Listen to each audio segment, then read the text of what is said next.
on your side? Can you hear me clearly? It's perfect. Okay. Now, because I've got a little microphone plugged into my computer, which is a microphone you would use on a video camera, on a camera when you do a video clip. So as long as the sound is good, that's perfect. Okay. So, and now we're online, I think. Cool. I have to check. Oh, there are some viewers. But we still wait 1 or 2 minutes until there are some guys.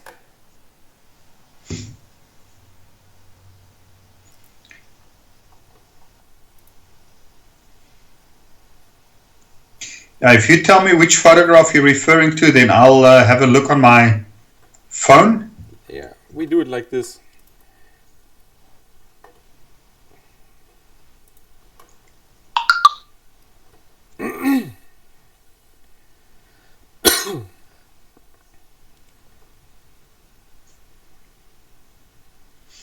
My internet connection right now is not that good.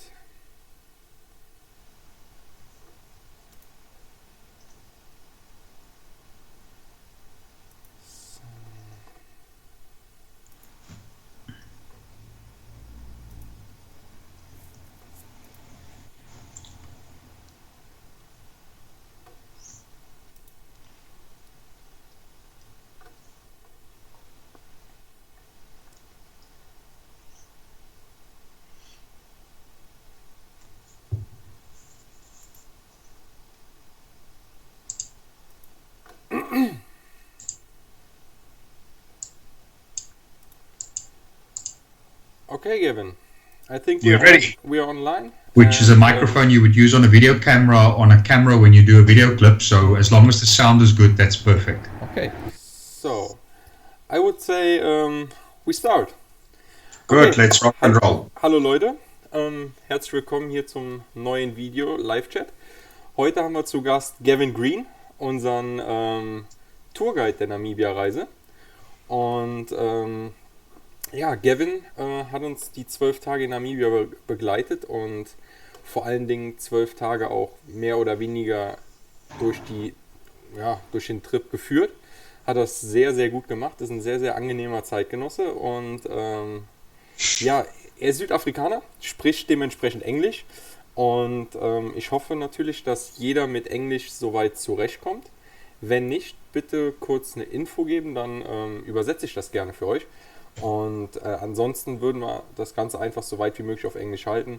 Aber wie gesagt, wenn jemand eine deutsche Übersetzung möchte, spricht natürlich nichts dagegen und machen wir dann sehr gerne. Okay, Gavin, maybe you can introduce yourself and tell the viewers who are you, what are you doing, and something about you. Good afternoon or good evening to some of you. My name is Gavin Green. I'm sitting here about 25 kilometers outside of the city of Cape Town in a suburb called Durbanville. And my job is I'm a full-time motorcycle tour operator, stroke tour guide. And I organize and I guide and I plan and I assist with motorcycle tours in South Africa, in Namibia, and also Botswana, Zimbabwe, Mozambique, Malawi, and Zambia. We have a once-a-year tour which covers those 5 countries, which is quite an extensive tour. But yes, my name is Gavin. I'm an Afrikaans-speaking South African, but for all practical purposes, I now speak to you in English, and I hope that you can follow me and you understand everything clearly. If not, please stop me. Sven will gladly help me. Yes, I'm at the moment we are enjoying, if we can use the word enjoying, a hard lockdown in South Africa. So we've been at home for the last few weeks and we still have another week to go before they start phasing lockdown out. And hopefully life will return to a kind of new normal. And I'm looking forward to that because being at home for such a long time, although I work from home, but being fairly restricted in our travels is a little bit of a big frustration. That's why having this discussion now, looking at the photographs, brings back a lot of great memories. I was supposed to have returned from Victoria Falls this week, And in the middle of May, I was supposed to have gone back to Namibia, but obviously that's not going to happen. So yes, here where I'm sitting, I'm trying to do the best, trying to make the best of it. And that's why it's nice for me to talk to you. My life as a tour guide started in 2006. It's also the time when I started my own business, the motorcycle tours. And that's what I do full time, is I travel all year round with groups of visitors, of which quite a high percentage comes from Germany or the German-speaking countries, Switzerland and Austria. So before that, I had a real job, as my mother would say. I was in the corporate world. I worked for the South African breweries, not a beer brewer, but rather a beer drinker. But nowadays I enjoy the wines, seeing that I'm spending a lot of time in the Cape Winelands. And that in a nutshell is what I'm about and what I do and how I fit into this picture. Because last year, this time, I assisted AfrikaScout and Wunderlich. And we did a nice tour of Namibia. And yeah, great memories, great guys, and time to do another one. And hopefully some of you will be interested to join us. Sven, over to you. Gavin, thank you so much for the introduction. I think it was a real good one. Everybody knows a lot of you now. We have the first guy who sent us greetings from Kohlscheid here in Germany. It's Holger Stefani. Hi, Holger. Hopefully you're good. And yeah, Gavin, you told us something about the lockdown, but yeah, it was only a little bit. You told us. We had a phone call today, and you told me how the lockdown is in South Africa. Means that we're in Germany, right? It's quite good right here. So up to you, you guys. Yes. The situation is a bit worse, right? Yeah, my sister lives in Hannover in Germany. And in the beginning when we spoke, she told me about what the things that she was allowed to do and not allowed to do. And after our government decided to call a national state of disaster and to impose a lockdown on South Africa, what you guys experienced in Germany, or rather my understanding of what you guys experienced in Germany, in comparison to what our government decided, the route our government decided to follow, it was quite a big difference. And what the hard lockdown for us simply meant was that we were extremely limited. We were restricted in our movement, which is the main thing. And right in the beginning, the COVID positive numbers in South Africa was really, really low. And we were all quite happy about that because it looked as if the measures were way too extreme. So what has been happening over the last few weeks, what we call hard lockdown simply meant that we were literally locked into our houses, our apartments, our flats, our places where we stay, and you were not allowed to move from that place unless you had to go to a shop to go and buy essential goods. We were not, they cancelled all air transport, all flights, and we were not allowed to travel within towns, within cities, within provinces in South Africa. So the only shops that were allowed to open or be open after hard lockdown were medical facilities, so doctors and dentists, and also pharmacies. But not all of them opened up. Some of them preferred to rather stay closed, and there were a number of facilities that were open in each village or town or suburb or city. But the most important thing was that all shops were closed except supermarket type shops where they sold essential goods.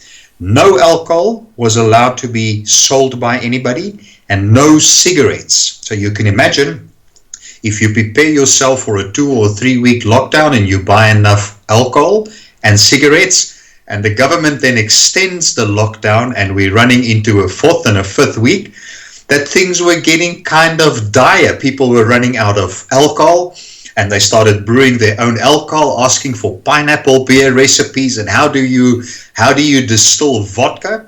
So there was a lot of desperate people out there, the same with cigarettes. So it's caused a lot of concern. They have also prohibited any supermarket from selling what we call prepared foods. In a lot of supermarkets in South Africa, similar to Germany, you can go into a supermarket and you can buy cooked meat and cooked vegetables and even desserts, which you can put in a little container and take home with you, and you can have it for dinner tonight. They've also stopped the preparation and the sale of that. So supermarkets were only allowed to sell what we call essential goods. Gas stations were allowed to be open, they were allowed to trade, and anybody that offered an essential service, like farmers, for example, and medical staff and people that worked for the council that was involved with the removal of refuge and cleaning, they were allowed to go to work, but they had to get special permits. And then in week 3 of the lockdown, the government then decided that they will loosen the reins a little bit. And then they allowed people such as electricians and plumbers, people who delivered essential services, to also operate. But for anybody to operate, you had to obtain a special permit, which allowed you to travel. Also, transport services, interprovincial transport services, transporting essential goods were permitted. But again, the companies had to obtain special permits, which allowed them to move around. From my house, I were not allowed to travel to Cape Town, for instance, which is 20 kilometers away, or even to the neighboring, the next big residential area. I had to have a permit, because the reasoning was simply that I can go to a shop near my house to buy whatever I need. You were not allowed to be outside of your property for any recreational purposes. We were not allowed to go for a jog or cycling or even just a walk. All gyms, all fitness centers, everything was closed, and it still is closed. And we will be coming out of lockdown on Thursday night, this coming Thursday night at midnight. But we are not, then it's not free for all. What will then happen is there will be the level below our lockdown level now, which is level 5, will be level 4, and then they will gradually phase lockdown out, and life as we hopefully used to know it back in, which is going to take another month. So things have been pretty tough. I've spent most of my days and hours at home, and that's going to be like that for a little while. No schools. We have embarked on a internet and WhatsApp and whatever you want to call it way of schooling our children. So that has also been a new challenge, something new, but the children are coping. And there's a lot of talk of how the government will handle the next couple of months, especially for the kids at school finishing their schooling career, because the school holidays started on the 20th of March, was supposed to have come to an end on the 29th of March, and the 1 week school holiday all of a sudden became a 4-week lockdown forced school holiday. And my suspicion is that we will go without schooling, formal schooling, until the end of May. So there's been a lot of changes, a lot of challenges, but you know what? It's fun, we're adaptable, and we make the best of it. And yes, I still have some alcohol at home. I have not gone the route of brewing my own beer or trying to make my own wine. But I'm managing the resources quite well so that I do not run out of alcohol. Thanks, Gavin. Yeah, it's a really tough situation. But it's great to see that you don't lose your humor. So everything seems to be good. Absolutely. So everybody, Gavin loves to drink Jägermeister, so you can send it to him. That makes him happy. Jägermeister. I still have a bottle of Jägermeister in the deep freeze, so that's my medicine at night to keep me sane. Seems to be good. Okay, Gavin. Something happened that I never imagined. Some guy, Fernando Mondragon, sent us greetings from Mexico. Wow, that's a long way. Good. It's a really long way. Hi, Fernando. Hopefully you're good too, and hopefully you enjoy our little talk here. And if you have a question, feel free. We're looking forward to some questions in the chat. Okay, Gavin, I would prefer that we start with some pictures, and then we can say something about it. So let us start with the first picture. It was the first day when we arrived at the Safari Court Hotel, and you showed us the bikes. And after you showed us the bikes, you introduced us to the route we are riding. So, you know which picture I mean? Yes, I've got it here in my hand, the one where I'm showing Tsimpi. Yeah, exactly. The route for the day, yeah. Exactly. What's your opinion about this picture? What is in your mind, in your head about it when you see it? Well, going back to the day we started the tour, the previous day I drove all the way from Kapstadt all the way to Windhoek, which is about 1,500 kilometers, and I had some of the motorbikes on the back of my vehicle on a trailer. So it was a long drive, which I did over a day and a half period. And obviously getting to Windhoek, you want to make sure the motorcycles are ready, they are clean, they are where they should be, all the equipment, everything that you guys sent up for us is in place. And it's always a challenging day because I'm expecting to meet a group of people which I've never ever had any contact with. You don't know who they are, what they look like, what they don't like, whether they can ride on the gravel, how good they can ride. So there's a lot of question marks. And the only people that I knew that was part of the group was the ladies from AfrikaScout who joined us. So that specific day, you try and make sure that everything is in place, that you've dotted all the I's and you've crossed all the T's. And when I finally met Sasha, and I realized Sasha is the man that's going to take the photographs, and I met Sven, that he's the guy from Wunderlich, the guy that's done all the organizing with Sabina.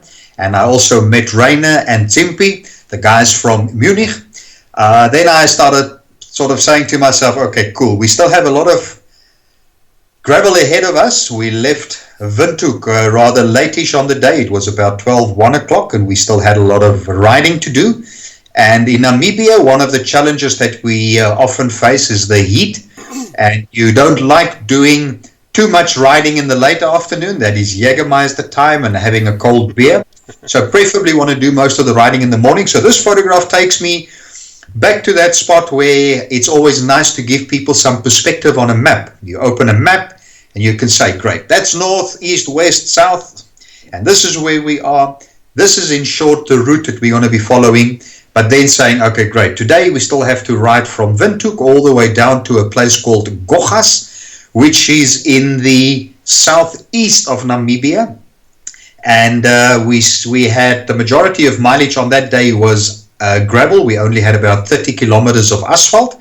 And if you can still remember, on the first bit of gravel that we did, there was some antelopes, some oryx, which nearly took you out. You had that oryx running in front of you. So looking at that map, I love maps. A map takes my mind places that I've been to before and that I haven't been to. So I just love looking at maps and studying them and getting a perspective. So that moment there was a moment just to give Tsimpi a little bit of an overview of this is where we are, this is the route that we're going to be following down the B1 and then getting onto the gravel roads and making our way out to Gochas. So that was the first time, and it was also not the last time that we looked at maps, because a map just gives you a picture, a bird's eye picture, a view of where you're going and what you can expect. Although it does not show you the condition of the road. So that's always the little gamble that you take. But that's why you go to a place like Namibia, is to go and have fun and enjoy an adventure. Yeah, it is. I also like maps. I still remember of my army time, and it's every time it's nice to have a map in my hand and be free. You don't have to use your cell phone or something like this. You're free. You can do wherever you want. You can use the card. So, and I think also, for me personally, it's like a lot of people enjoy reading books on a phone or a Kindle. I still like to have a book in my hand, something that I can put on the shelf, and that's the same with a map for me. Although Google Maps is a magnificent tool, having a GPS is magnificent, but I always like to have a map, because a map cannot bomb out on you. It's something that you can fold open and you can get the full picture. So that day, always important having a look at the maps. Yeah. You know what I think about when I see this picture? The first moment we got to know you, and then you told us, okay, it's nearly complete gravel today. Sabine told us on our flight, okay, we have to do some kilometers today, so it's nearly the most part of the track is asphalt today to make kilometers, and it's good like this. And we came over, and everybody of us were really tired. The flight was pretty horrible, and then we came to the hotel. You were waiting for us and told us, okay, guys, let's go. 30 kilometers asphalt, and the complete other trip is about gravel. And we thought, okay, this is going to be tough.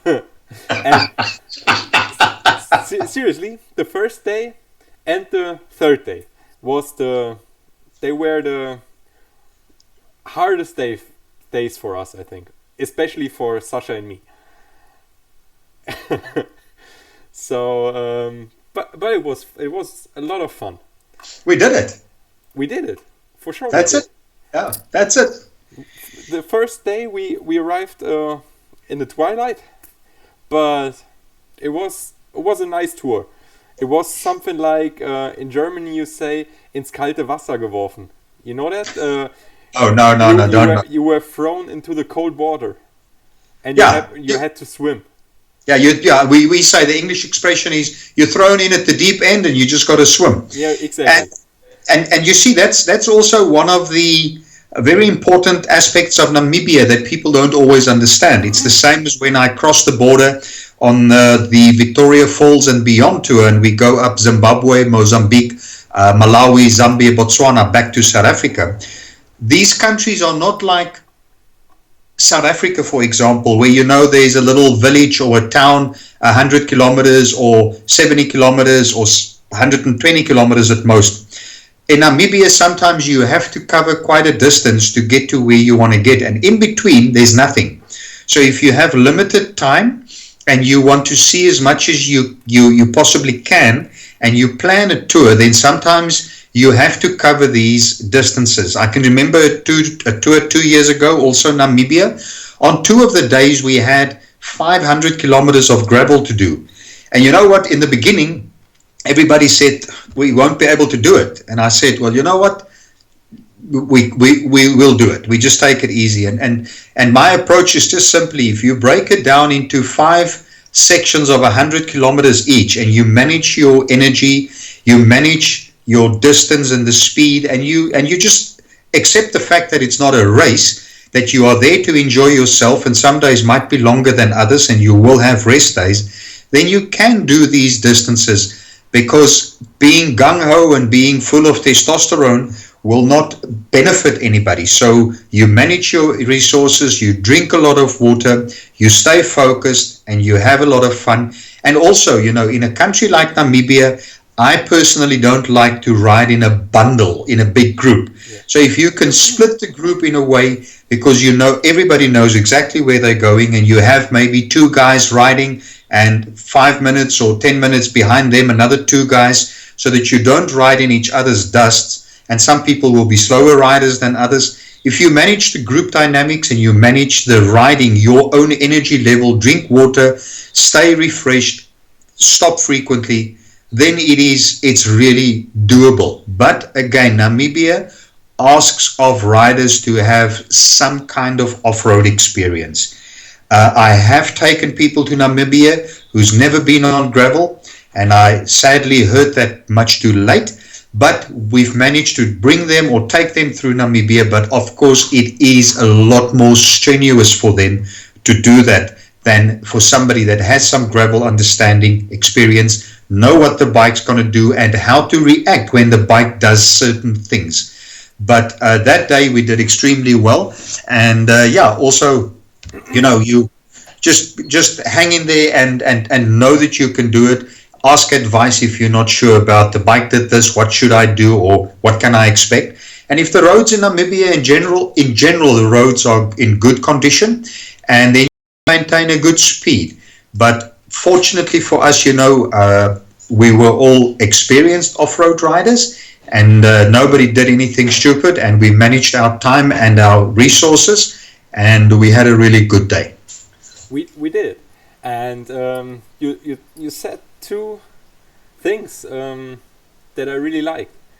You told something about speed, and one of the last pictures we have for the chat today, everybody can see what kind of speed we have ridden in the 12 days, and I'm pretty sure it will be a surprise for some people.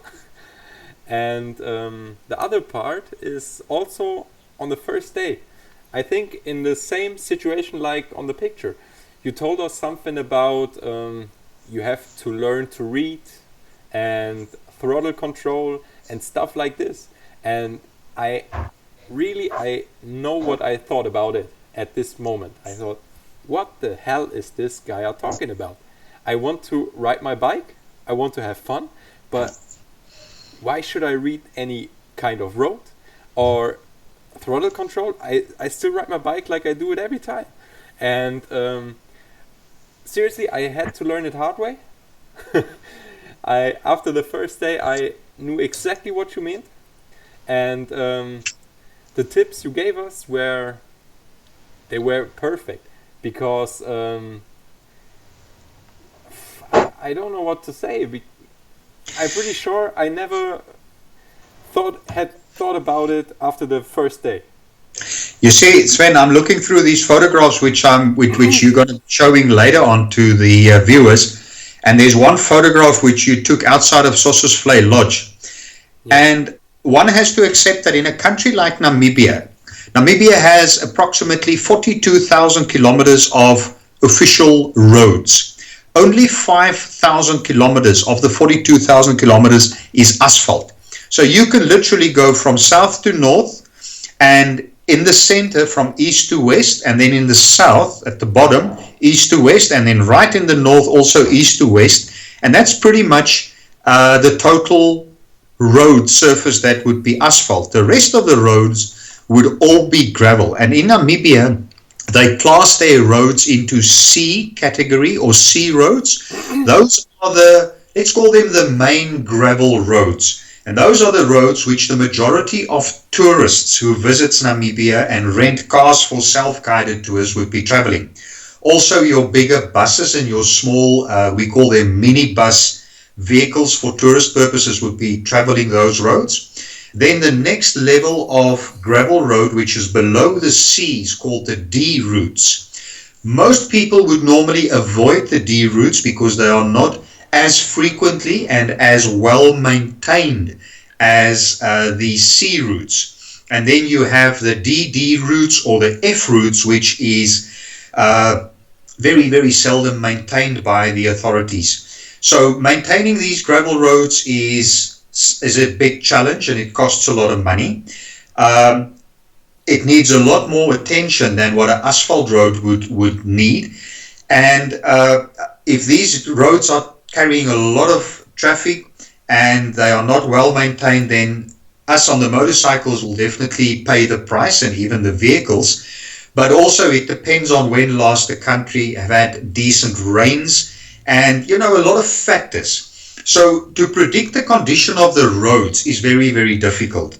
But some of the roads in certain parts of Namibia is normally in a much better condition. So if those roads are nice, hard, compact, smooth gravel roads, then you can sit and travel on those roads, and you can easily cruise along at 80, 90, 100, 110 kilometers.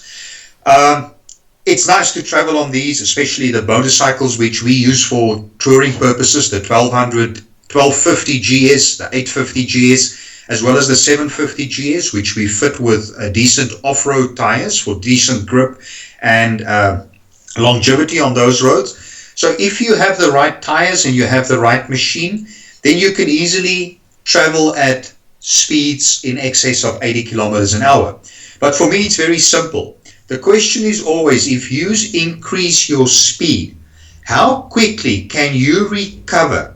Should you hit a pothole? Should you hit some loose gravel? Or all of a sudden you come over a blind rise and in front of you there's a dry riverbed crossing the road and there's nice thick sand.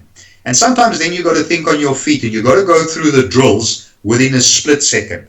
So if the road is nice, great, super. You and I have done some good riding at good speeds.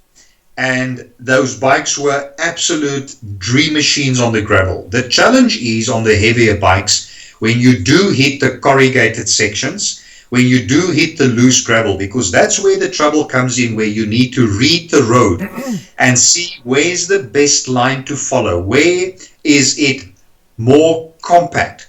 How can I have the smoothest ride?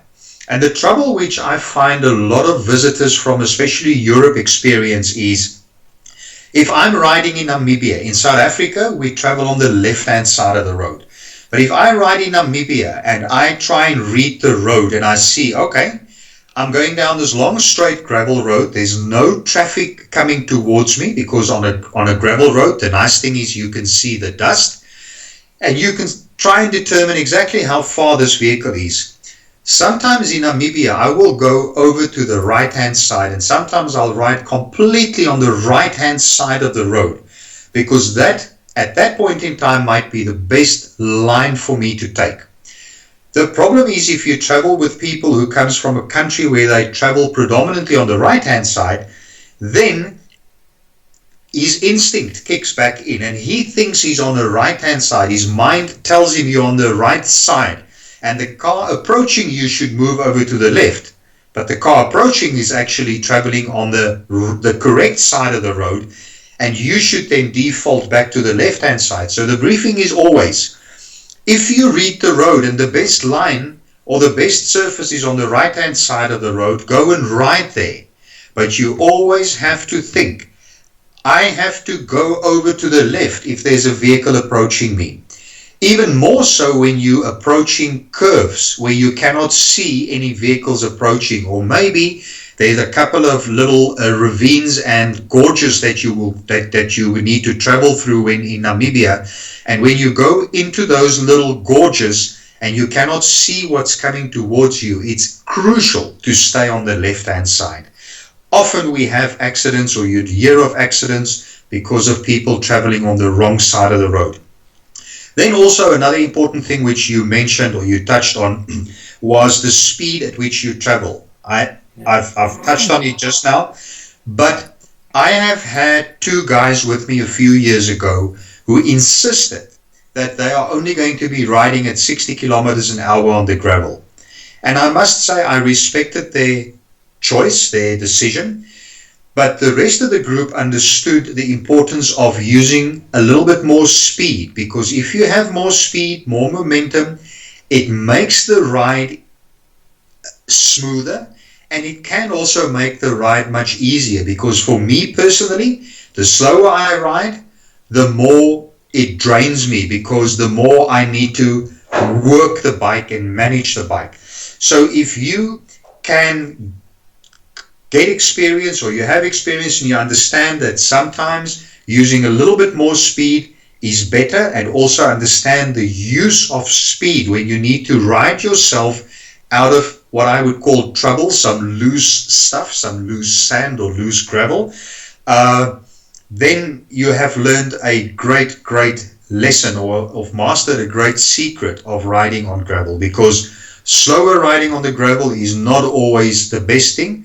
But again, you need to manage the speed, you need to manage the bike using the speed, and you need to read the road. And something else which is also important, and you and I have learned that, Sasha also, Rainer and Tsimpi as well. If you ride in Namibia, you have to use the wind. The wind is your friend, because I like to ride in buddy pairs, or if you have somebody that has a similar riding style as you, similar riding speed, it's always nice to hook up with somebody like that you know He's got your back, you have his back. And when you ride close to a person like that, and if I use the word close, I don't mean on top of him or her, but within a close distance, it's important to look at what the wind is doing, because the wind will determine where his dust will be going. And it would also show you where it is good to ride. Because if you're riding in a direction and the wind comes from left to blowing to the right, it's going to clear his dust to the right. So for him, the best thing to do, if the road allows it and it's safe to do so, is to be riding more towards the middle or the right-hand side, opening up the left-hand side for you so that you can ride in a staggered formation to his left-hand side behind him. And I always say to people, if you ride behind me, ride far enough so that I can see you in my rear view mirror if I stand and ride or if I sit and ride. So understanding speed, reading the road, and using the wind to your advantage definitely makes the ride, for me personally, much easier. And when people understand that it's senseless to ride in somebody else's dust, then they also, it's safer for them. Sometimes if there's no wind and that dust hangs in the air, it's an absolute nuisance. But then you just got to open the gap even bigger so that you don't sit in that dust, because you might just have somebody in a rental car coming from the front trying to ride in the middle of the road, and he does not expect a motorcyclist all of a sudden appearing, and then you want to have some leeway on the left, and you also want to make sure that you see him in time, because the chances are also good that he might not have his headlights on so that he is clearly visible. Your headlights will be on, the machines, if you turn the ignition, the light goes on, so they will see you, but you might not always see him as clearly. Anything else, Sven? Yeah, I had quite the same talk with Sasha 2 weeks ago, and we also talked about the speed on the gravel, and both of us said, okay, on this gravel roads, speed might bring security. So when you have the speed, it's much easier to get to through loose gravel. And if you ride something like 60 kilometers per hour, like you told us, the problem is the front tire gets more touch to the ground. And if you're in loose gravel and the front tire has too much contact, you're maybe the passenger on your bike. You have to get the front wheel out of the gravel and hit the throttle to get out of it. You want to get that front wheel to be actually on top of the gravel. It must just cut slightly into the gravel, and then you got to steer the bike, and the rear wheel is got to push that bike out of there. But for me, even I go to Namibia once, maybe twice a year. I always take at least a day or two just to get back into that groove, just to get back into that feeling. Because once you develop a feeling for that bike, a feeling for the gravel, and you start to relax, because that's the other important thing. When I go to Namibia, I literally say to myself, okay, relax your upper body, relax your grip, don't clench the handlebars, don't throttle, don't strangle the handlebars, because if you hold on too tightly, it drains your upper body, it tires you. So being on the bike, being relaxed, knowing what the bike's going to do is the best thing that you can do for yourself. And obviously that experience makes life much easier. Being hydrated makes life easier. And you on average, those Namibia days, 330 kilometers at worst on some of those days on the gravel. Get away early in the mornings, do your riding early in the mornings when the heat's not that bad.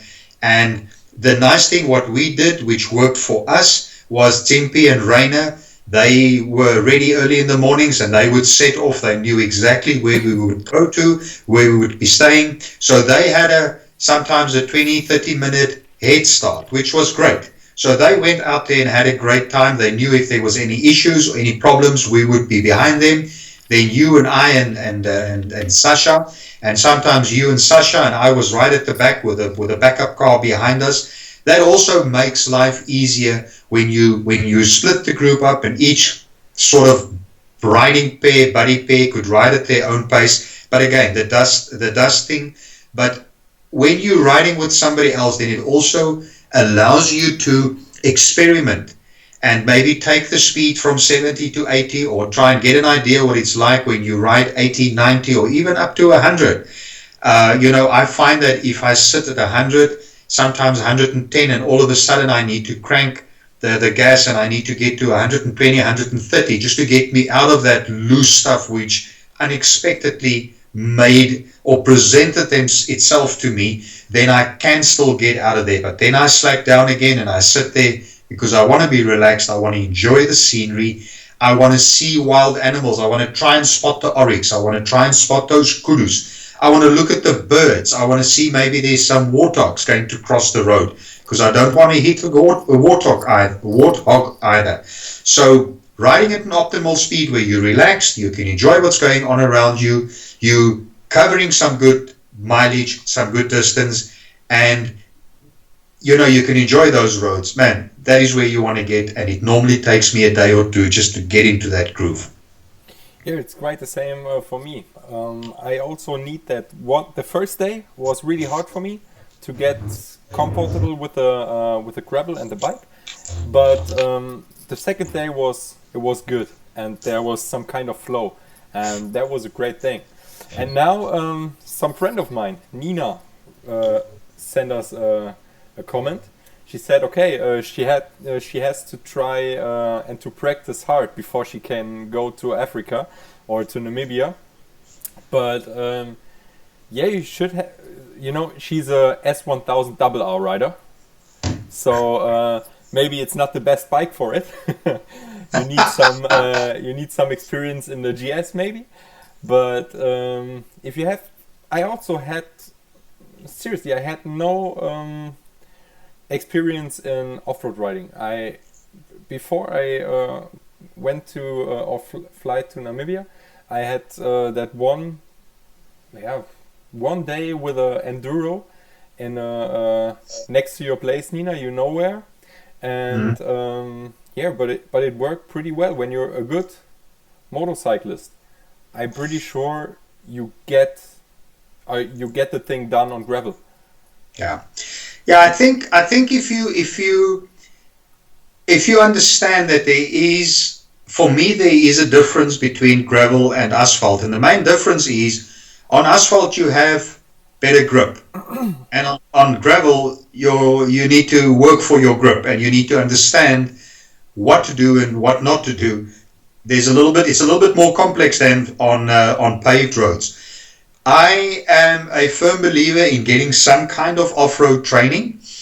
I'll never forget, I was on one of the first training courses presented by BMW Motorrad South Africa, and they have got an organization in South Africa called Country Tracks, who does all the off-road training. Magnificent company owned by a gentleman called Jan de Tooy, and at that time a well-known South African author, Dion Meyer, they were the instructors.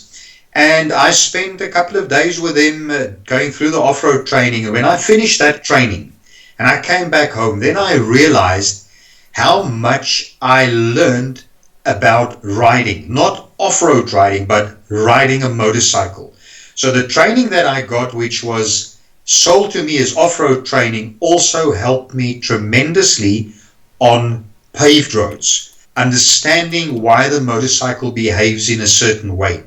So in my view, if you are an experienced rider and you are not shy to ask for advice or help, and you are willing to learn and you understand the dynamics of a motorcycle, and you have proper off-road tires on your motorbike, you will, I'd like to say, definitely master Namibia. The other important thing in Namibia, which makes life a lot easier, is if you do a tour and you have a backup vehicle, a support vehicle. The support vehicle carries all the luggage, so you have a motorcycle without any side panniers or with a top case. What worked extremely well for me, and I'm still using it, are those little Wunderlich tail packs, which was big enough for me for a puncture repair kit, very small toolkit, and also a small bottle of water. In that tail pack, that was all I had, so it was very, very light. So the motorcycle was pretty much naked. What also now helps me and makes my riding on asphalt much nicer, on paved road, the gravel roads much nicer, are those little small Wunderlich, those off-road screens. And I'm not saying this because you guys are from Wunderlich, but that little screen works for me because the bike it's as if the bike is more naked and it's lighter and it's easier to handle. But if you go and ride in Namibia and you are on a heavy bike which is fully loaded, your life on the gravel is going to be a little bit more challenging. So getting that experience, getting to understand the bike, getting a feel for the bike, and you have a bike where you don't have any excess luggage on it, will definitely help. But I need to also just mention to Nina that Namibia is a country where you will end up doing a lot of gravel roads if you go there, because if you want to visit all the prominent places like Fish River Canyon, the Kalahari Desert, the Namib Naukloof Park, which is Dead Vlei and Sossus Vlei, you want to go to Spitskoppe, you want to do the Erongo Mountains, you have to go onto gravel. You have got no choice. But also, if somebody is not an off-road rider or does not feel comfortable, remember that we have in South Africa, we have some magnificent rides along the Garden Route, the Cape Garden Route. We have a grand tour, which is from Johannesburg down to Kaapstad. These are all asphalt only tours. Sometimes I do have a client, a participant or two that wants to do some gravel road. Then on some of the days we'll go and do maybe a ride up the Swartberg mountain pass. There are some really nice little extensions which are short, which we can do, but there are some good asphalt options as well. The tour which I talked about much earlier, the Victoria Falls and beyond, remember that tour goes to Zimbabwe, Mozambique, Malawi, Zambia and Botswana. That is 4,800 kilometers, of which only 4 kilometers is gravel. The rest is all asphalt. So there are other options if you're not into gravel. But if you want to go to Namibia, then gravel is, fortunately for me, unfortunately for some people, part of the parcel that you're going to be buying and having to ride. Yeah, sounds good. But we have to move on. We have a lot of Great, let's go. And we still have 50 minutes. So next picture, Gavin. You said it already, Kalahari Desert. So it's the picture where the four of us stand on our bikes. So yeah, what's in your mind about it? This specific area, if you look at a map of Namibia, this specific place where we've stopped here is a very weird 90-degree turn in the road. Now it's like when you look at the map and you look at the road, you think, why couldn't they just have followed a different path? But if you look at the Kalahari Desert Dunes, which runs south-north, you know, they had to travel parallel to the dunes and then cut 90 degrees to get over the dunes. So this specific spot is just after the turn. And when we stopped here, you know, there was a sign there that said you got to keep left, and the speed limit was 80 kilometers an hour. And from here you had this white gravel road literally going over the red Kalahari dunes. If you look at the back, you'll see the red sand, the red Kalahari dunes. And this road was doing a roller coaster trip over these dunes for quite a long way. So if you're sitting there and you're cruising along at your 100 kilometers an hour, you know, you've got that ride where your stomach gives a turn every now and again. And when my son was small, we used to go to one shopping center out here, and it also had a little dip, and I always called it the Whoopah Road. So when I'm traveling on that road, you know, you get that Whoopah feeling where you go up and down, up and down. And the condition of that road in general was really good, so it gives you time to enjoy these dunes. Namibia just now had a lot of rain over the last few months. So that Kalahari Desert is right now is extremely green. It's lush. The landscape is green with these red dunes, so it's a beautiful area.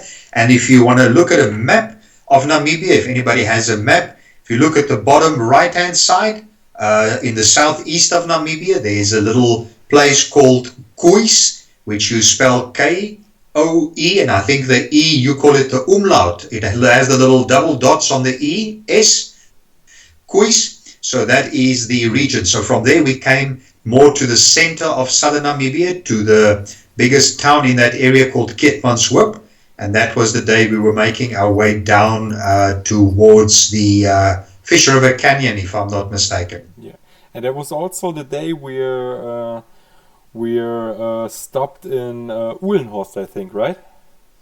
That was actually the day before, the day we encountered the little children. That was the day from Windhoek to to Gogas. Yeah, that's where we stopped there in the middle of nowhere, and we wanted to buy some stuff, and there was this little farm shop. In Afrikaans we call it a plaaswinkel, and we had the children and a lot of people waiting for the shop to open because it was a Saturday. And I think the shop opened only at 3 o'clock, and we had some fun there with the children, who all of a sudden encountered these bikers coming in. That was one of my personal highlights at the first day. Yeah. It was unbelievable. This small village, or what should I tell it? No, it's like a settlement. It's not actually, it's a farmhouse with some laborers in the area staying there in a little shop where you can get some gasoline as well. That's basically it. It's smaller than a one-horse town. Yeah, it was, the kids were unbelievable. It was so nice. It was such a great moment. And the joy of the children, see the joy of the children was, I'm losing the words for it. It was unbelievable, great. You know, every now and again on my Instagram account, I post some photographs, and I'm always tempted to post too many of these photographs with the children, because it's so nice to see these kids out there in the middle of nowhere. They don't have any mobile phones, they don't have any iPads, computers, there are no iBoxes or Wii or anything like that. But if you look at the joy on their faces, little things that you can entertain them with, and the fun that they had with us, seeing us there, and we were happy seeing them, I think that brings more joy to their life than a lot of things that you can give them or you want to give them, because that interaction is what they enjoy. Yeah. Nina wrote something again. She asked, is this trip, or is it not possible to manage the trip without a professional leader? It is. You can do the trip without a professional leader. We're talking specifically Namibia. Yes, you can. I have organized on numerous occasions in the past, have I assisted people that wanted to come and do it as a self-guided tour. So we assist them by planning the route, giving them a proper road book. Most of the times also we give a GPS where we would have day 1, day 2, day 3, which would be the recommended route that they can follow. And by all means, it's possible. You know, we book the accommodation, everything is pre-booked. Obviously, the only challenge is if something goes wrong. If somebody falls and injures himself or herself, if there's any snag, if there's maybe a breakdown on the motorbike, you know, then having somebody with you makes it easier. But if it happens, you will be able to deal with it yourself if you're prepared for that and you know what to do. So yes, to answer your question, Nina, yes, it is. But I will not recommend people to go, this is just my personal take on it, I will not recommend people to go and do Namibia as a solo rider. And you have maybe limited time. You know, I used to do a lot of scuba diving, and we always said, if you dive alone, you die alone. And in Namibia, I don't like to use these words, but it can easily be a matter of you ride alone, you might die alone or injure yourself and you can be stuck. So it's always good to go to Namibia with somebody. Yeah. Whether it's a friend, whether it's a partner, a riding buddy. But yes, it can be done, but in my advice would be to go with somebody. I'm completely with you. When I think about the landscapes where nothing was and how long it took to get out of it, it's without somebody who could take care it could be dangerous. So yeah, it's a hostile environment. You have the heat, you have wide open spaces, and the chances of somebody popping or passing you in the next 5 minutes is very slim. Somebody will come past, but it depends on which section of road you are, what happened. So going with somebody is advisable. Going with a tour group is the best option, because now if you do it by yourself, you will obviously carry your gear with you. You will probably carry some minor tools and stuff with you, and all of this stuff adds. Because if you put it in your panniers or in the luggage roll, then it adds extra weight to the bike. If you're used to that and you're prepared for that, no problem. But it can be done as what we call a self-guided tour, no problem. Okay, now I put the next picture inside the chat, and it's a picture. I think it's about 10 or 15 minutes later than the picture. At this picture, it's some kind of picture we are riding that roller coaster, and there you can see the whole wideness, how wide this landscape is, and how beautiful it is. And I think what we also need to add for the viewers and the listeners is last year May was an extremely dry. It was still a very dry period. We in South Africa have experienced an extremely dry 2 years. It was a severe drought, and they had the same in Namibia.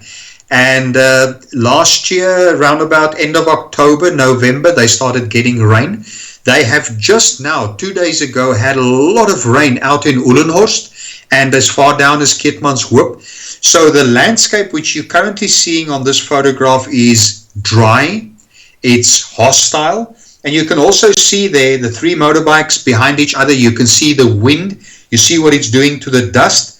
So that is a really nice picture, but it gives you an idea of how vast Namibia is. Namibia is about 840,000 square kilometers. It is also said to be the second most sparsely populated country on the planet. So if you look at your population density per square kilometer, I think it's only Mongolia that has less people per square kilometer living in Mongolia than what you will find in Namibia. So it is a beautiful, beautiful photograph, but it's a hostile yet beautiful landscape. You know, if you like it, you like it. I love Namibia, and you know, if it's in your veins, if that dust is part of you, then it will always be part of you. It's great to see how you like it, and it's real. You can see that it's real, and that's great. Your passion for the country and for your job you're doing it's a really nice thing, Gavin. So I switched the picture again, and now it's quite the opposite of the last picture. Now it's not dry. It's maybe you guys can remember the picture you saw I showed you with Sasha, where Sasha get all the water in his face or over his complete body. Now it's Gavin inside the what it's like the bridge. This is what we call a low water bridge. Very simple, and it is an overflow. There's a little there's always water, but that is an overflow. There's a dam to the right hand side. When you look at the picture to the right, behind the reeds, there's quite a large dam called Norte's Dam. And there's quite a large farming project where they cultivate olives, and I think it's dates and olives, if I'm not mistaken. So they get a lot of water from this dam for irrigation purposes, but there's always some water in there. And to get back to Nina's question about doing it as a self-guided tour, if there's a guy on a bike and he's traveling by himself, and you see water in this harsh landscape, then you want to go and splash a little bit. Yeah. But I have seen many times, I have seen people putting a motorcycle down on those little patches, because in a country like Namibia, you have a lot of dust during the dry months. So that dust settles on these low water bridges, and when there's some water and that water dries up and it gets wet again, then it forms a very slippery surface. So in a little crossing like that, I always say to the group, there are two tracks where the vehicles would be traveling up and down. Pick one of those tracks and stay in that track. Don't try and do funny things and opening up, because if that slippery, muddy silt under your wheels decides that's it, then you're going to have a nice surprise. And that's what happened to me here, because I didn't stick to the line which I initially decided to take. I steered off to the right-hand side, and I steered off into that center section between the two tracks. And when I got to that section, it was, in South Africa, we're the best that we can express ourselves. We say it's like snot. Now, that stuff is slippery, and that's what I had there, was a little bit of to the left and to the right, and it was one of those damn it moments. But I managed to save it.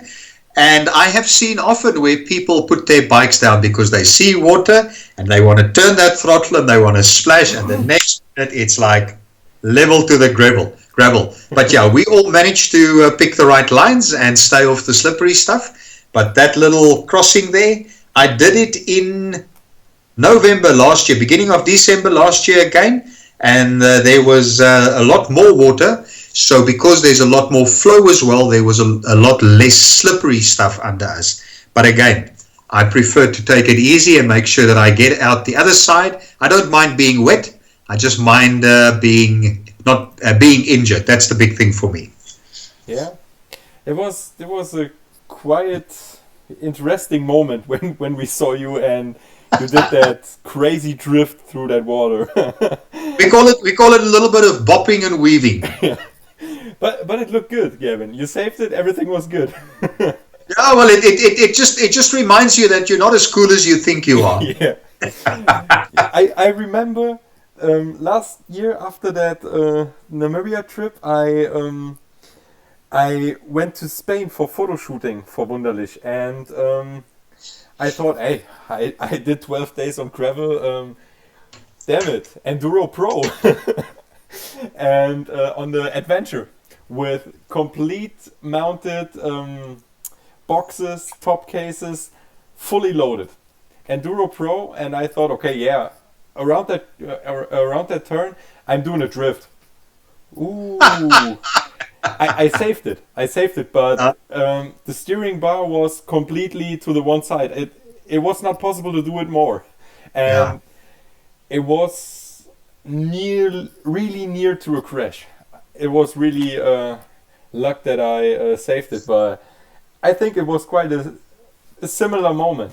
Yeah, those little moments, in my view, makes you a better rider. You know where your limits are. You know how to recover. But I tell you, sometimes you have to stop and just take a couple of deep breaths, get the heart rate down, and then you can continue. But sometimes we do need lady luck on our side, because it's good to have her. It's good to have her as a friend. You're right.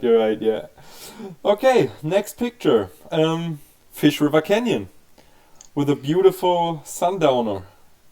Yeah, you know, if I look at picture number 5 and I'm scrolling through picture number 6, those two pictures for me are really special pictures, because sundowner at the Fish River Canyon, it sits in the southern part of Namibia. It's close to a little hot water spring.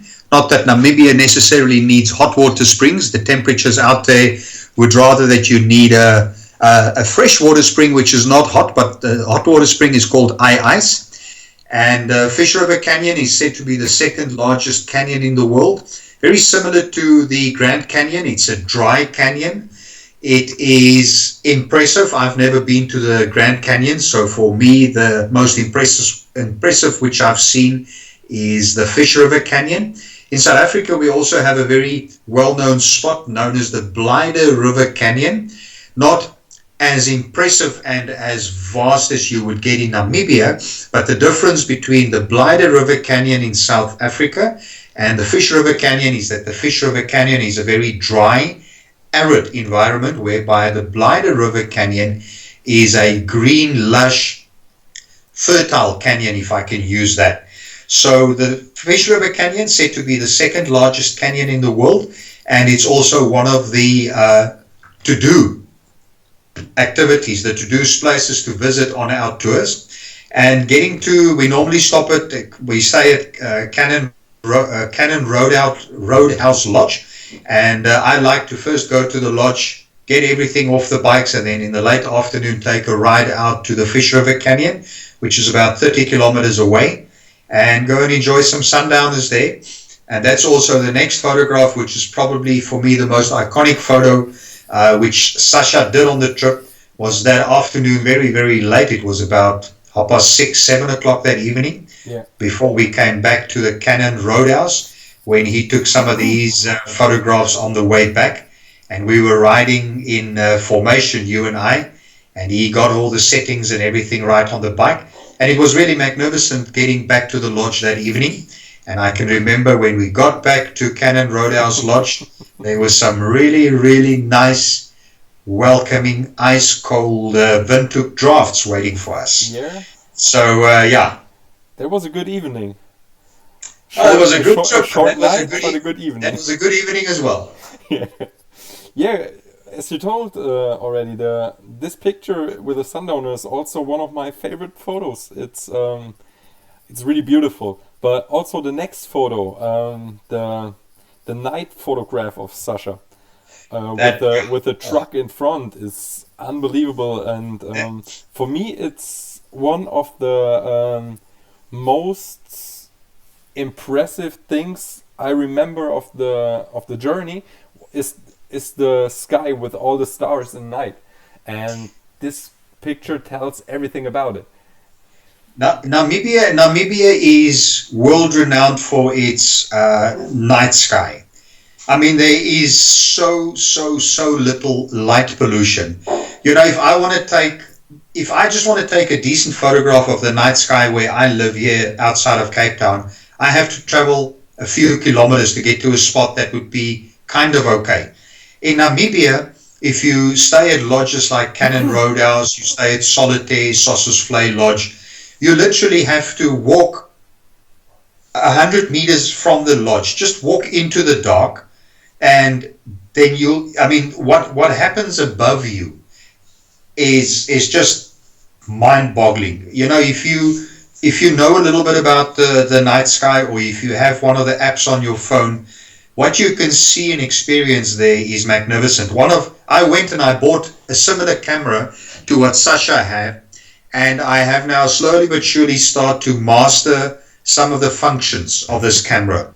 And one of my dreams is exactly this photograph, this galaxy photograph which you show here, that I want to take. And I would have gone away this coming weekend to go to a remote place in the Karoo area to try and experiment taking nighttime photographs. And this photograph with this truck was one of those inspiring photographs. And that's what Namibia does. It gives you wide open spaces. It gives you clean, fresh air. It gives you a lot of dust on those gravel roads, but it also at night gives you a star spectacle, which you will find in very few other places on the planet.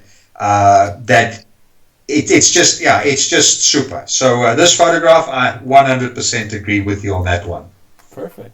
So the next picture is a picture where we ride through the mountains, I would say. It's the day after the Fish River Canyon. Yes. It's not the region of the Orange River. It's before the region of the Orange River. Yeah, this photograph Sasha took when we left Fish River Canyon on that day, and we went down to a place called Noritsama. So we were traveling from the Fish River Canyon in a southerly direction towards the Orange River, which is the natural border. It forms a natural border between Namibia and South Africa. And this stretch of road was just before we got to a T-junction that would have taken us to the Hot Water Springs, which I mentioned earlier, a place called Hot Water Springs. And from here, there was some rocky outcrops that we were zigzagging through, making our way there. So yeah, this was a beautiful picture. He actually took a photo like this of all of us, individual photographs. But yeah, that you are 100% correct. It was south of Fish River Canyon, just before we got to and from there we worked our way down to Noratsama, which was this little oasis in the middle of nowhere with all the vineyards around us, where they cultivate grapes for export purposes. And then from there we made our way along the Orange River to Roche-Peter. There was absolutely not a breath of wind, because shortly after this stretch of road, we encountered some really dusty white gravel, powdery gravel. It was not nice riding in it, and that dust was just hanging there. And it was as if for 10-15 minutes there was nothing clearing the road. So that specific day that specific stretch was quite a challenging stretch because of the road surface, the type of dust or gravel which they used to layer to put on top of that stretch of gravel.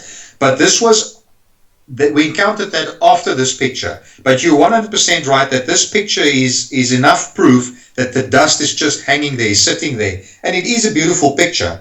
And it also gives you an idea. If you look at the road surface directly in front of the photographer, that is nice and hard. Yeah. So on this stretch of road, you can do some nice speeds. But again, the faster you ride on a dry, windless day like this, the more dust it's gonna kick up. So yeah, you gotta read the road, see what the dust is doing. Otherwise, just hang around a little bit. It's not a race. You're gonna also get to where they're going and have a cool drink and have some water and take a bit of a break.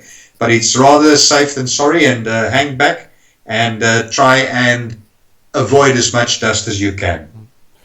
Yeah. Then the next picture is quite the thing you told about, the oasis around the Orange River. And you see, like this, a new landscape. It's the same day, it's quiet 1 or 2 hours later, and take a look. It's green, it's beautiful, it's the complete difference to the landscape we ride before. Yeah, this river is called the Orange River. It was named so by the Dutch because of the House of Orange. But the Orange River is the longest river in South Africa. It flows east-west. Its origin is up in the Lesotho Highlands. So it covers a vast distance. I think it's close on 3,000 kilometers until it mouths it dumps its deposit and its water in the Atlantic Ocean. So it forms the natural border between South Africa and Namibia. You have a couple of border crossings where you cross into Namibia. The busiest one, or the main one, is called Noordoever. And then further towards the Atlantic, there's one where they still use a pontoon to transport vehicles and motorcycles across the river to get into Namibia or in South Africa. And there are also two very well-known towns called Alexander Bay and Oranjemund. And that is two prominent towns from a mining perspective. They do a lot of diamond diving mining, because the Orange River it's dumped over millions of years vast amounts of diamonds in the Atlantic Ocean, and big companies that have got the mining rights to dredge and dive for diamonds out there. But this little oasis is the lifeline for a lot of farming activity in and around the place called Ausrüstung. But the surrounding environment is really, really hostile, dry, mountainous. And on the other side, what you can see on the other side of the river, that is South Africa. And one of our national heritage sites, or UNESCO World Heritage Sites rather, is located on the other side. It's an area called the Richtersveld. Now, I know there's a German surname called Richter. We also have some Afrikaans people in South Africa with the surname of Richter. But the Richtersveld is a well-known nature's lovers place to visit. Very hostile, very, very little infrastructure. But if you're well equipped and you have a 4x4 and you get a special permit, then you can get access to the Richtersveld. But it is a UNESCO World Heritage Site. And obviously, if it's like that on the South African side, then on the Namibian side, it's very similar. It's just a river splitting the two countries. And when you travel to Ausingir, you see thousands and thousands and thousands of hectares of vineyard, which has been planted over the last couple of decades. And the main purpose for the cultivation or the production of grapes is for export purposes. So they get water from the orange, and it contributes to the economy, the local economy, and it's very important from a job creation point of view. Okay, cool. Richtersveld, that's a place you have to remember. Yeah, you got to go out there well prepared, because there is absolutely nothing in the Richtersveld, but it's a beautiful area. And again, very similar to some of the areas that we've traveled through in Namibia.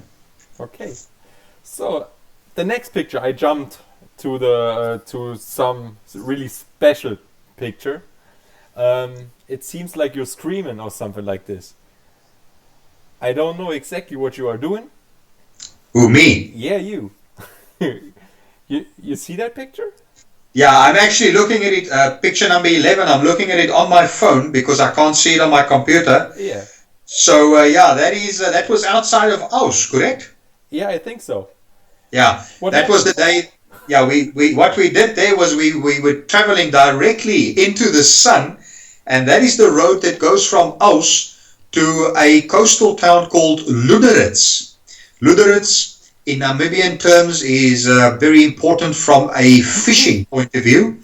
And I know Luderitz is also known for the rather unpleasant winds that can blow there at certain times of the year, most of the times also late in the day. And I know that there are some German kite surfers and windsurfers who loves to go to Luderitz to go and have some fun and enjoy the wind and the sea.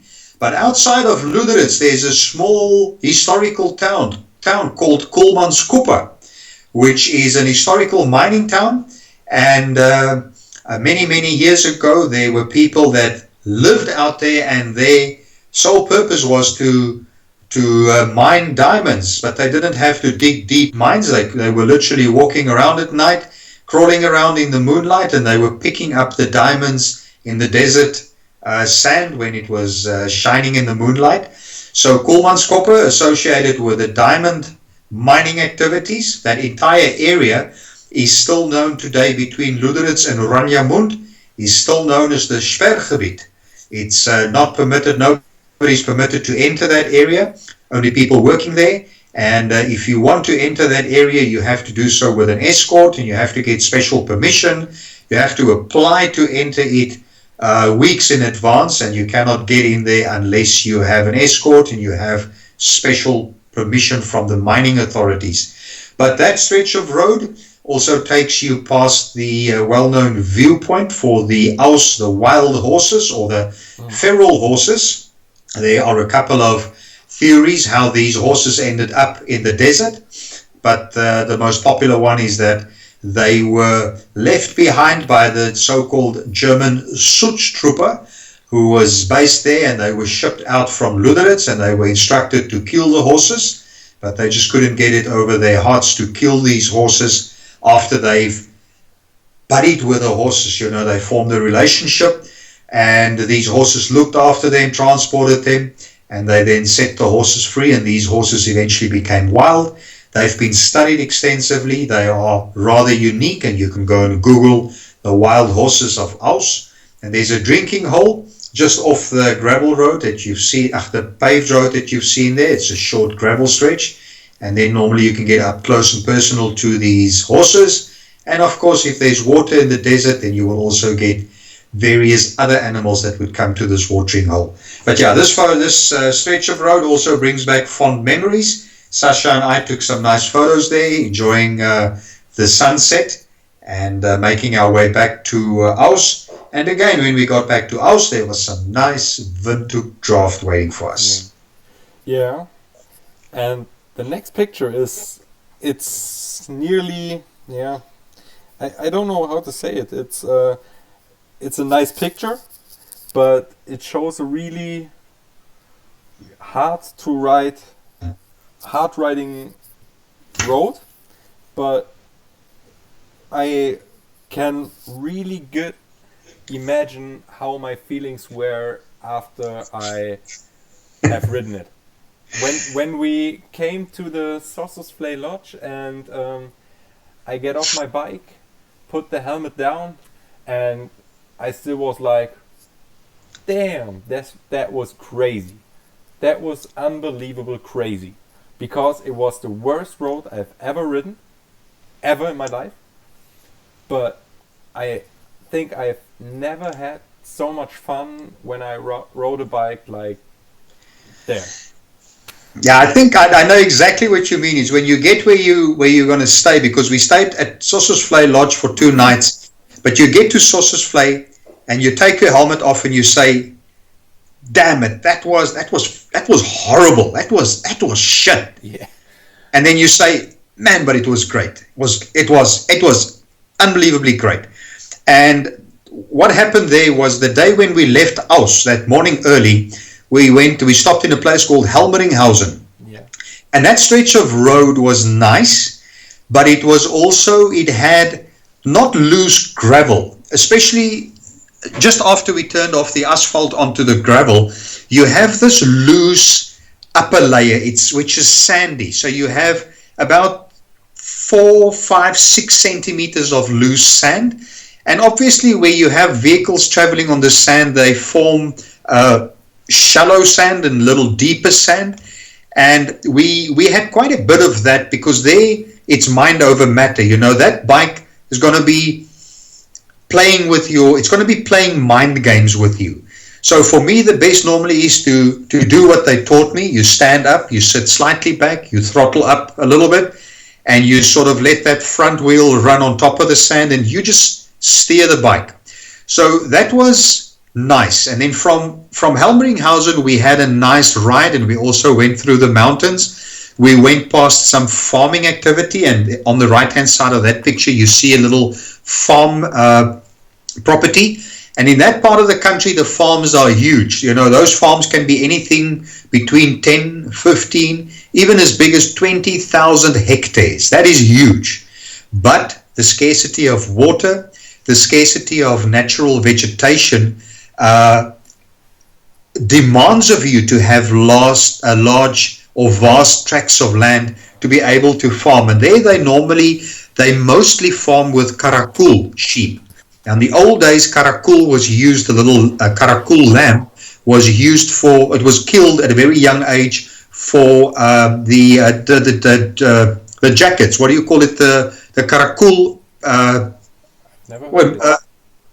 What do you call those? The jackets that people bought for thousands and thousands of dollars and euros.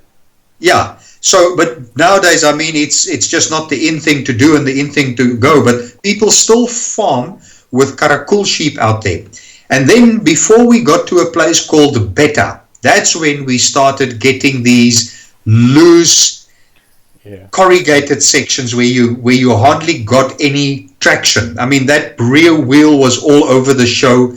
You were shaking.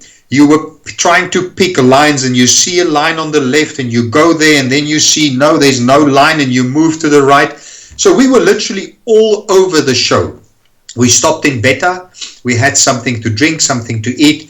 From Beta, we headed towards Sossusvlei Lodge. We experienced similar riding conditions for a few kilometers before we got to that D road.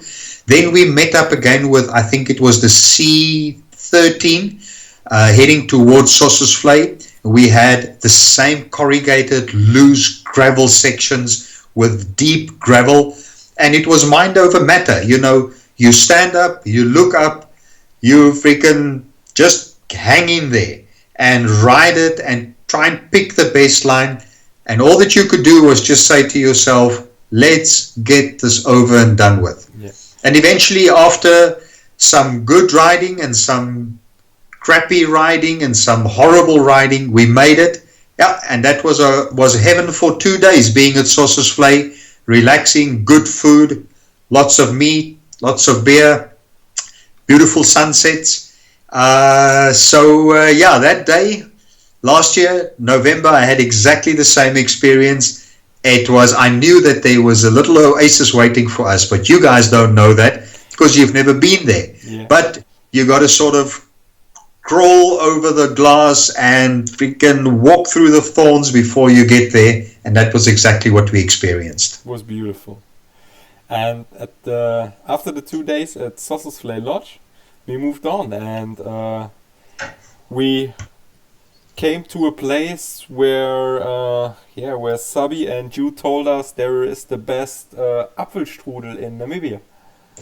Solitaire Lodge.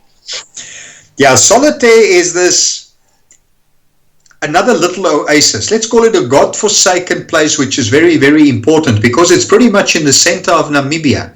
And Solitaire became well known for its Apfelstrudel. And there was a guy, an Afrikaans guy, Namibian guy, by the name of Moose McGregor, who lived there. This guy with a Scottish surname. It's like me with the surname of Green. But Moose McGregor was a big fellow. He had a larger-than-life personality, charismatic guy, and he started baking Apfelstrudel and finding some Apfelstrudel, especially for people coming from Germany and Austria, liking their Apfelstrudel. They encounter Apfelstrudel and some good coffee, and here in the middle of nowhere, you find this little oasis, and everybody stops there, because that's where you get gasoline, where you can get coffee, you can buy some basic goods. Then a couple of years ago, they expanded, they enlarged the restaurant, and you can sit and you can just relax and just enjoy what's around you.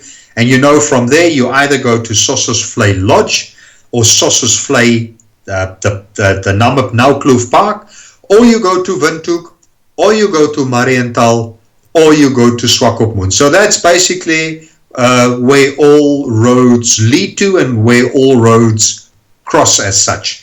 So that road, I mean, that my face in picture number 13, I knew that there was some Apfelstrudel coming, so that was excitement.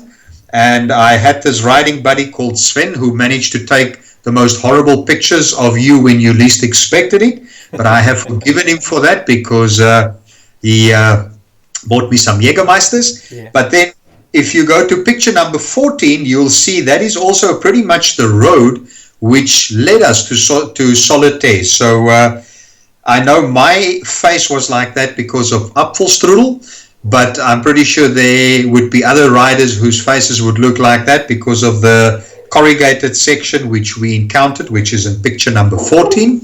And again, that was a little bit of an early morning wake-up call. Welcome to Namibia gravel roads before we got onto the better or more compact roads that took us to Solitaire and also direction Swakopmund. Yeah, you told it already. Direction Swakopmund. That was the day both of us we both riding together. Sasha was riding with Rainer and Simpi, so there were no pictures of both of us. So I found a picture.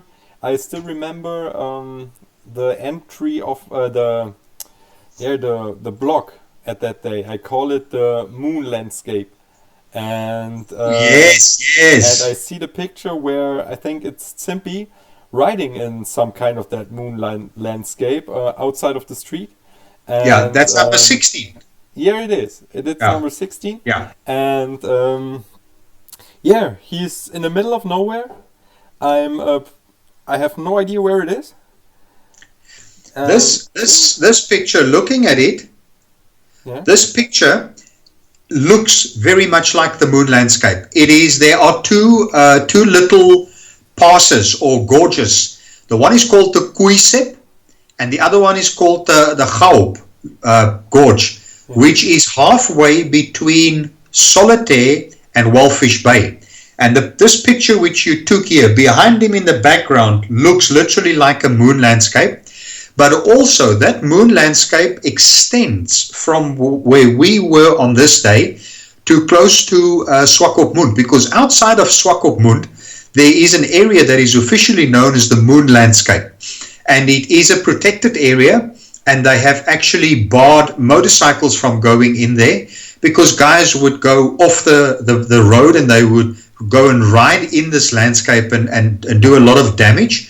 Because in that area there are a lot of Welwitschia plants, Welwitschia mirabilis, which is prehistoric plants which are to be found in the Namib desert. And some of these plants are 1,000 years and older. So what you've taken here, captured here, is very much like the moon landscape that you see close to Swakopmund. So if people are looking at maps, they should not be mistaken this photograph for the moon landscape close to Swakopmund. It is the same, it's very much the same, but this one is more to the south between the Kuisep and the Gaub passes. That's on the Solitaire Swakopmund road, or Wallfish Bay road. Yeah, and then picture 17, Gavin. Picture 17. One nice picture of you in front of the Spitzkoppe. Well, there are a number of really nice pictures that was taken by Sasha of you and I. And Spitzkoppe for me is always a very, very special place to visit. It's one of those mystical, stroke magical, stroke awe-inspiring places in Namibia where you have these granite domes rising out of the earth. And when you go there, the closer you get, every meter you move is just another photo opportunity. When you visit the massive and you go into the mountain and you look at those boulders, the rock arches. I mean, it's just one of these places that drives you crazy if you like photography, if you're an artist and you like to be creative.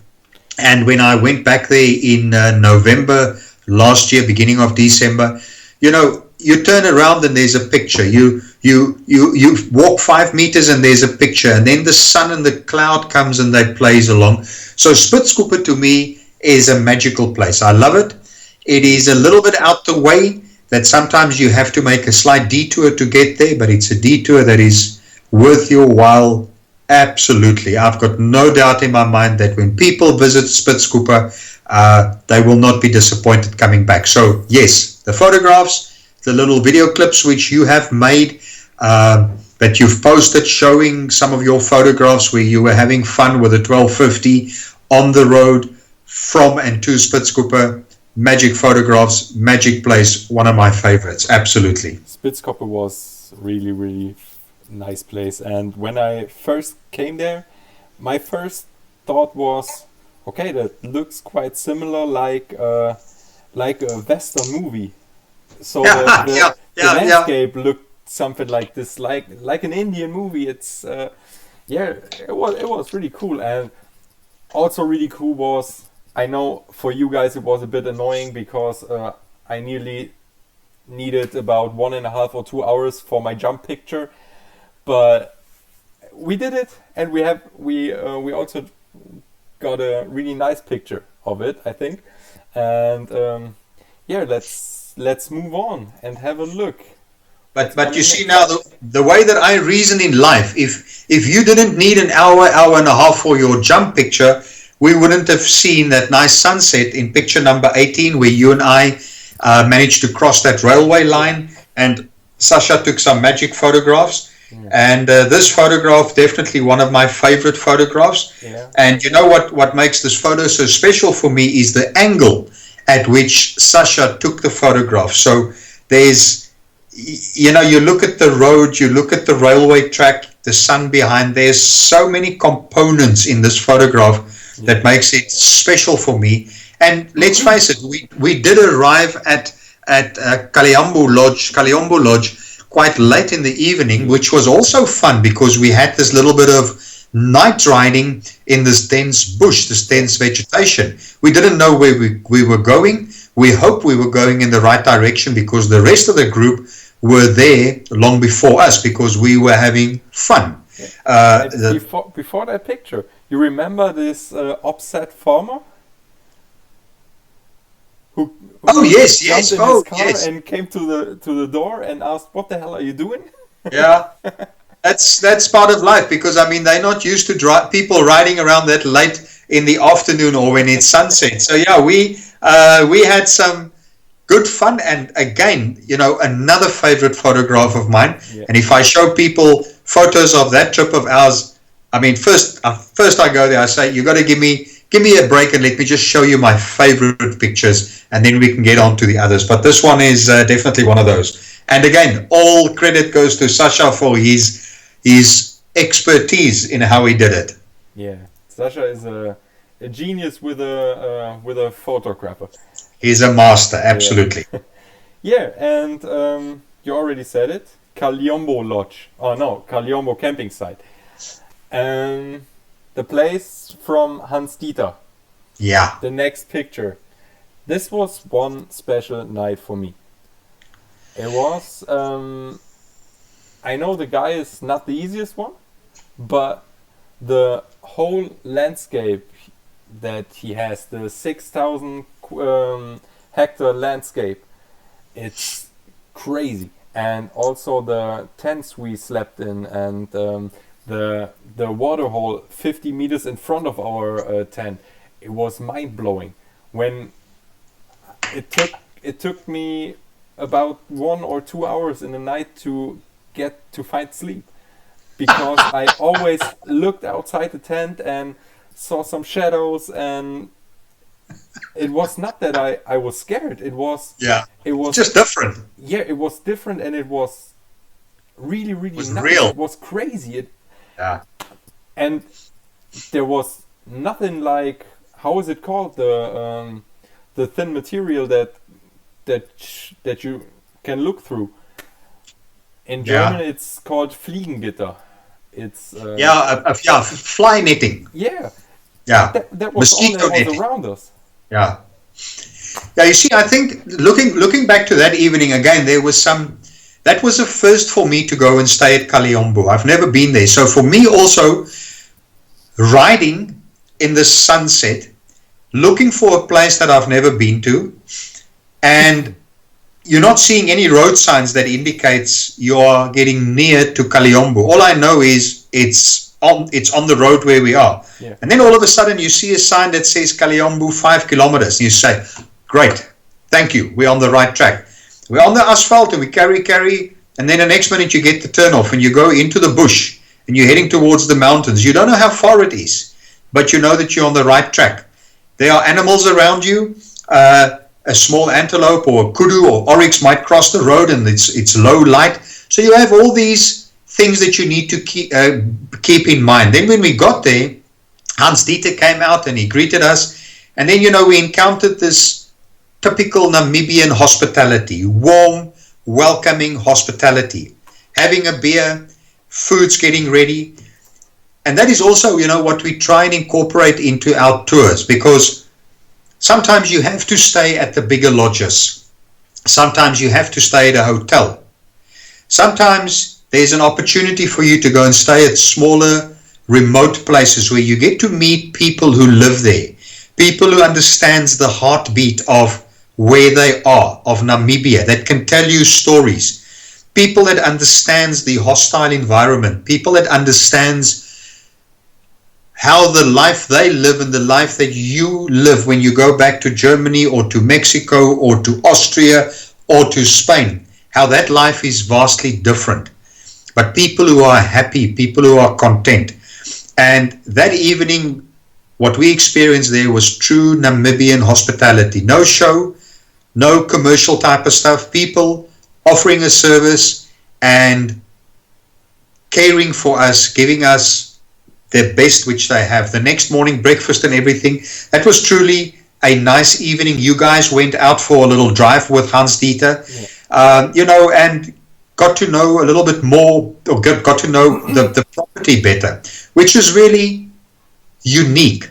It's not something which you can offer every group, but that's why I like to do most of my tours in smaller groups, because smaller groups allows you to offer that type of experience where you can interact with the owners of a place, where they can do a barbecue, or as we call it, a braai, something which the bigger places can't always offer in the same style, with that true warm Namibian hospitality and South African hospitality. So that evening was a good evening as well. Yeah, for 100% it was quite different to everything else we did, but it was mind-blowing and perfect. It was perfect like it was.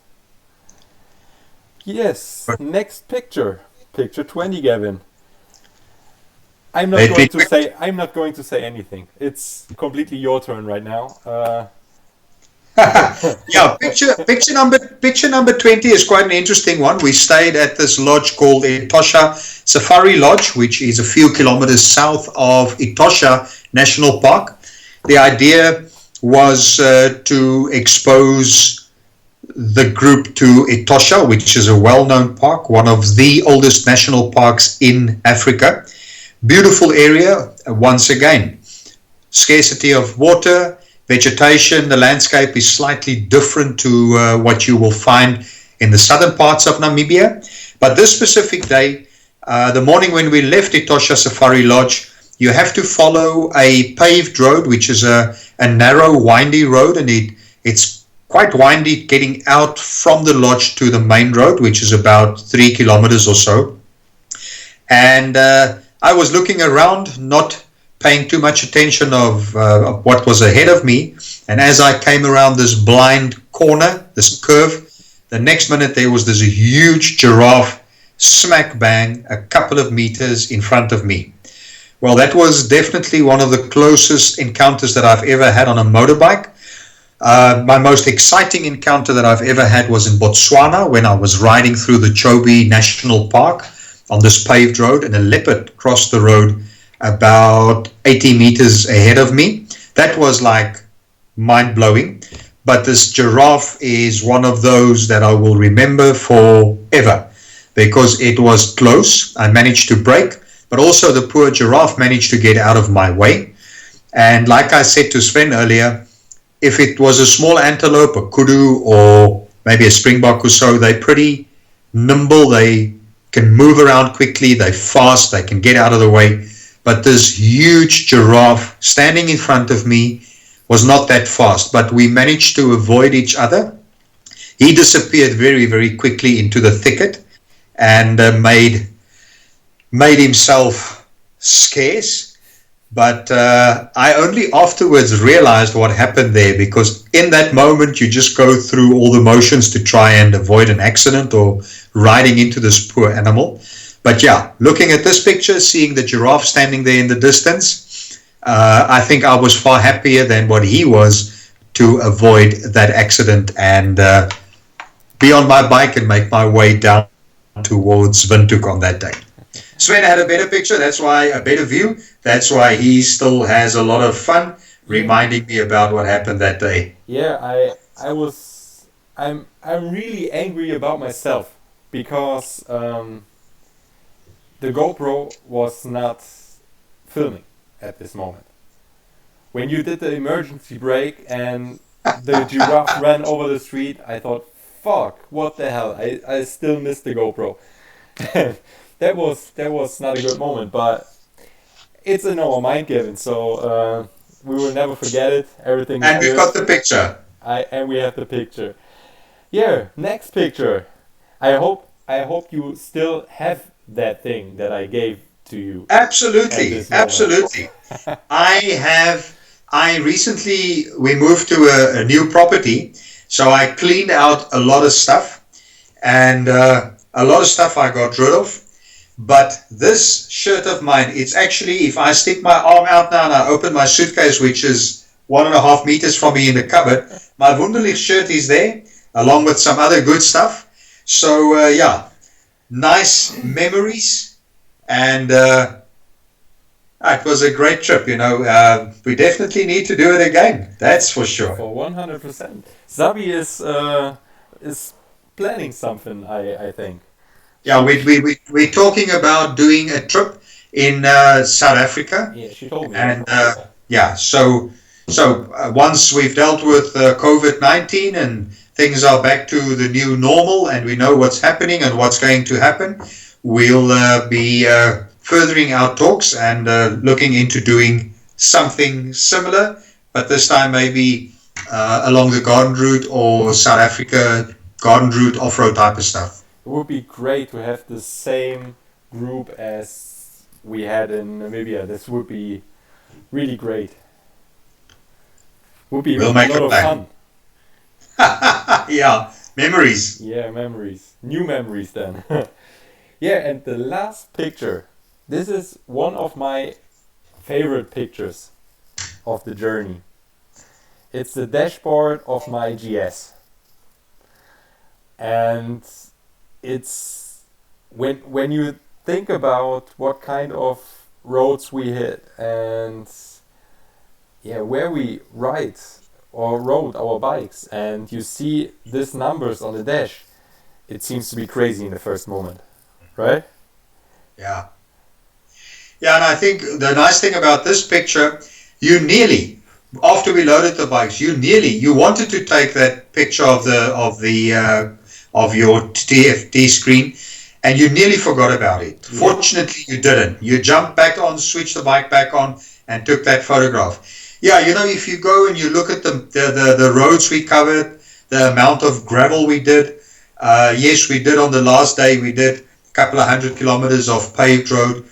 But I always say when I look back at any tour, and you take the number of motorcycles, you take the mileage that we've covered, the total distance, how much could have happened? We've had one puncture on Rainer's bike outside of Keetmanshoop. Yeah. We managed to plug that. We managed to get that sorted. Little things. A lot can happen on such a trip.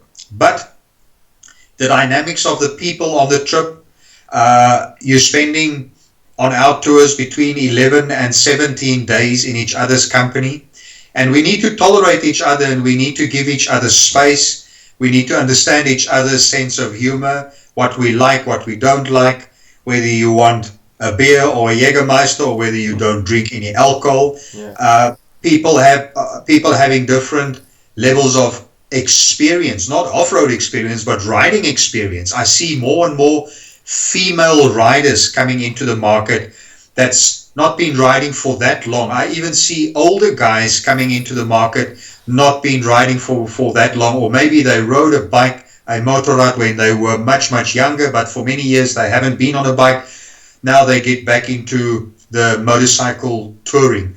And we need to make space, and we need to accept, and we need to tolerate each other. So the people that travel with you, if they're all on the same level, and we all understand that the trip is about us, it's about your fellow riders, then the memories are like forever. And I'm very fortunate that on all of our tours, we've never ever had any incidents or clashes or anything like that. So people pay a lot of money to come here and travel South Africa, Southern Africa, Namibia. And it's my job to make sure that everything is well organized, that everything happens the way it's supposed to happen, that people get more than what they expect, that they get more than what they've paid for, and take back with them a lot of memories to go and tell their friends, share with their friends, looking at photographs. And that to me is always the objective, the aim of having people, getting them to relax, having a great time, and experiencing South Africa, experiencing Namibia, the people, the landscape, the food, the wine, the beer, just everything, so that they can go back and say, wow, we got more than what we expected. The landscape, the change of scenery, and the people that we met, the Hans Dieters of the world, the food that we ate, was like, wow, wow, wow. And that to me is what it is about. And that's why we are here. And if people need advice or they want to discuss things, they're more than welcome to contact me. They can contact Sabina. I know she's hard at work, and we all have a lot of stuff to deal with to get COVID behind us. But COVID-19 will be a thing of the past, and life will be back to the new normal as they refer to it nowadays, and people will travel again, and we would love to meet them, get them out here and see them. And hopefully next year I can see you, Sven, either here in South Africa, or I can join you guys again when you have a Wunderlich, one of your open days, and see the old faces and new places, your new buildings. So super. Appreciate it. Yeah, guys, if there is anybody who wants to do a trip in Africa, contact Gavin, take him as your tour guide, or talk to Sabina. It's worth it. It's really worth it. He's such a great guy. He's humble. He is good in this what he's doing, and also he have a really good humor. So it's really fun with him. You can drink a beer with him. He helps you with your blog in the evening or in the late night. He's seriously, he's one of the best guys I've ever met in my life. And Gavin, thank you so much for the experience and for the memories and everything that happened on that trip. It was most of the things also happened because of you, because you told us we have to do it like this. And I think I can talk for the whole group. We are really thankful for it, and I'm for sure looking forward to hopefully a next trip. It would be a pleasure for me. And also thank you a lot for tonight's live chat.